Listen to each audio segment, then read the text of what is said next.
সুপ্রিয় দর্শক শ্রোতা, আসসালামু আলাইকুম। কেমন আছেন? এয়ার ডিজাইন অ্যান্ড প্ল্যানিং কনসালটেন্টের পক্ষ থেকে সবাইকে স্বাগতম। আপনারা দেখতে পাচ্ছেন আমাদের একটি চারতলা আবাসিক ভবনের ডিজাইনের কাজ চলমান রয়েছে, যা আমাদের প্রায় 6টি কলমের কাস্টিং সম্পূর্ণ হয়েছে। কলমগুলো আমি আপনাকে দেখাচ্ছি, দেখতে পাচ্ছেন শর্ট কলম বা ফুটিং কলম যেগুলো বলে থাকি সেগুলো হয়ে গেছে, বালু ভরাট করা হচ্ছে। আমি এই ভিডিওটা করার একটা উদ্দেশ্য হচ্ছে যে দেখেন, আমরা যে শর্ট কলমগুলো যেগুলো আছে এগুলো কিন্তু একদম যে আমাদের ভিডি বালু যেটা রয়েছে সেই বালুটি দিয়েই সম্পূর্ণ পূরণ করা হচ্ছে, এবং শুধু বালু দিলেই হবে না, এবং বালুর পাশাপাশি আপনাকে পানি দিতে হবে, তাহলে যে কম্প্যাক্টটা করা হচ্ছে সে কম্প্যাক্টটা সঠিকভাবে হবে। এখানে দেখতে পাচ্ছেন আমাদের সিঁড়িঘরের দুইটি কলমের কাজ শেষ হয়েছে, এবং কলমের কাজ শেষ হওয়ার পরে যে অংশটা রয়েছে এগুলো ভিডি বালু ফেলে দিয়েই একদম কম্প্যাক্ট করে বদ্ধ করে দেওয়া হচ্ছে।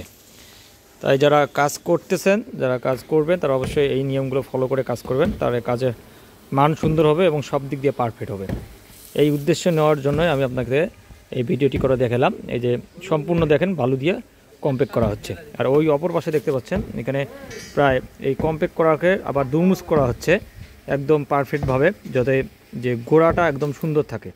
আর অপর পাশে পানি দেওয়া হচ্ছে, দেখতে পাচ্ছেন এই পানি দিয়েই যে কম্প্যাক্ট যে বালুগুলো রয়েছে বালুগুলো করে দেওয়া হচ্ছে। আর পাশেই যে বেজের কাজগুলো, কলমের কাজগুলো, এগুলো যে রড বার্নিং, সেই রড বার্নিংগুলো করে রাখা হয়েছে।